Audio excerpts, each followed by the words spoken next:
Uma guerra por um mercado de mais de 800 milhões deveria ter sua primeira batalha encerrada no dia 21 de fevereiro de 2018, quando 27 mil bois vivos desembarcaram na Turquia após 15 dias de viagem pelo mar.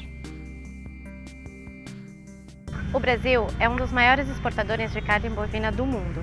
Segundo informações do Departamento de Agrícola dos Estados Unidos, é um mercado que rende mais de 5 bilhões de reais por ano somente no Brasil. Por volta dos anos 90, o Brasil passou a vender também animais vivos. Eles são transportados da fazenda ao porto e depois colocados em grandes embarcações por onde viajam milhares e milhares de quilômetros até o país comprador para serem abatidos. Em 2018, a expectativa do crescimento de exportação animal é de 30% referente ao ano de 2017. Porém, várias ações judiciais estão tentando impedir esse tipo de exportação. Segundo a Abreave, em 2017, houve uma movimentação acima de 2016 de 42%, uma movimentação de 800 milhões de reais, cerca de 460 mil cabeças de gados foram exportadas saindo do Brasil. Apesar dos benefícios oferecidos à economia, há uma preocupação na forma em que os animais são tratados para exportação. O caso mais recente de exportação inapropriada foi no Porto de Santos, onde 27 mil bois seriam enviados para a Turquia, mas foram impedidos pela justiça de sair do Brasil. O caso começou a chamar a atenção quando os moradores da cidade começaram a reclamar do mau cheiro e dos excrementos deixados nas vias por onde os caminhões passavam. A carga foi avaliada em 64 milhões. A embarcação nada, de bandeira panamenha, estava carregada de animais da Minerva Foods, uma das maiores produtoras de carne no Brasil. Segundo a Câmara Brasil Árabe, as exportações de gados vivos para 5 países árabes, como Iraque e Egito, cresceram 75% nos últimos 2 anos, de 273 milhões de reais em 2015 para 412 milhões de reais no ano de 2017. O caso foi acompanhado por uma inspeção de animal que concluiu que a situação não era propícia para os animais devido à quantidade de animais por metros quadrados e também à má alimentação. O que nós temos que pôr em mente, primeiramente, que sempre, toda a vida, durante todo o comércio exterior brasileiro, a exportação de gado é devidamente regulamentada. Existem atos normativos, existem resoluções que determinam como a exportação do gado deve ser feita. Então, ou seja, não é uma exportação livre, tão sem lei como alguns dizem, tão sem regulamentação, e a gente vai ver durante aqui a nossa apresentação um pouquinho como funciona essa exportação de gado vivo. E outro ponto que nós temos que pensar é que sempre que nós falamos em exportação, nós estamos falando de uma compra e venda internacional. Então nós temos de um lado um comprador, que no caso é um exportador, e como vocês devem estar lendo, devem estar acompanhando e como será demonstrado no trabalho, um dos maiores exportadores, os maiores compradores, né, vamos dizer assim, o maior comprador do nosso gado vivo é a Turquia, até por questões religiosas, porque o gado na Turquia tem que ser morto respeitando as regras religiosas do Islã, e também a questão da cria, da engorda que é feita dentro da própria Turquia, no caso. Então nós estamos falando de uma exportação, nós estamos falando de uma compra e venda internacional, onde o comprador é um país estrangeiro, como eu falei aqui, a Turquia, e o vendedor aqui é uma empresa nacional. No caso, quem vende o gado vivo, vamos dizer assim, são os frigoríficos. E o maior frigorífico exportador hoje no Brasil chama frigorífico Minerva, né? Que é localizado na cidade de Barretos. Esse frigorífico, ele também tem que comprar o gado de produtores, de donos de fazenda. E esses gados, e o gado exportado é o que nós chamamos de garrote, que é o pequeno boi ainda, o pequeno gado, né? Um gado ainda que não está devidamente formado, né? Então, a expectativa da Minerva durante o ano de 2018 é mais ou menos exportar cerca de 100 mil cabeças de gado. Essa é a expectativa da Minerva durante o ano de 2018, né? E o que a gente pode falar mais da exportação de gado vivo? Como eu falei anteriormente, ela tem todo um trâmite, toda uma regulamentação que começa da onde? Começa a partir do momento em que o gado é comprado. A partir do momento que o gado é comprado, ele recebe a chamada Guia de Trânsito Animal, que a gente chama de GTA.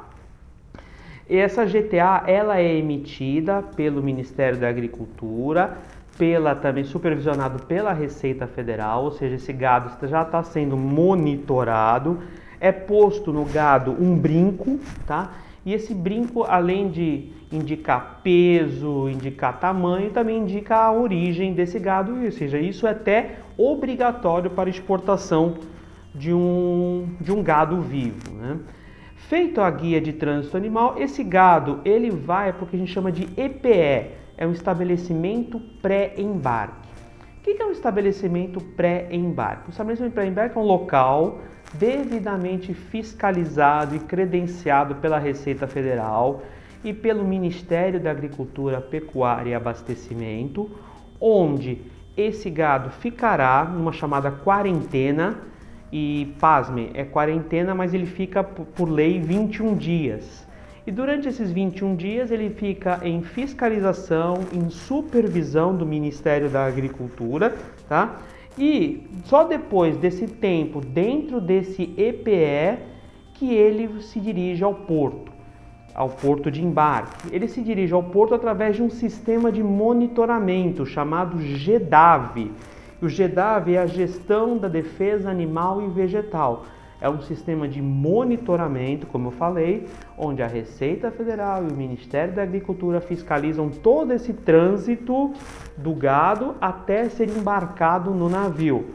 Cabe salientar que o gado ele não desce do caminhão, ele já embarca direto do caminhão para o navio, através de um sistema de uma ponte onde ele passa, e dentro do navio ele é colocado nos chamados pequenos currais de 3,3 metros quadrados aproximadamente, tá? Onde ele recebe alimentação, onde ele recebe todo o cuidado. Tanto que, no mínimo, é obrigatório embarcar 2 médicos veterinários, um vaqueiro, além de toda a tripulação. E durante este trânsito, por exemplo, do Brasil para a Turquia, que mais ou menos 16 dias dura essa viagem, esse gado é monitorado. O que a gente tem que ter em mente é que todo esse trâmite também, além de ser uma imposição legal, também é de interesse de quem? Do vendedor, no caso o frigorífico. Por quê? Porque o gado tem que chegar mais ou menos com no máximo 300 quilos. Ele não pode chegar com menos de uma pesagem muito abaixo desses 300 quilos.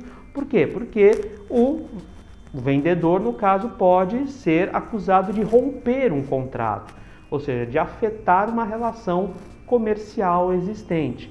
Então ele tem que chegar com essa pesagem, ele tem que chegar bem, para quê? Para o comprador, melhor dizendo, para o comprador avaliar a situação do gado e dizer assim, não, comprei corretamente, vou pagar o meu vendedor lá fora, tá?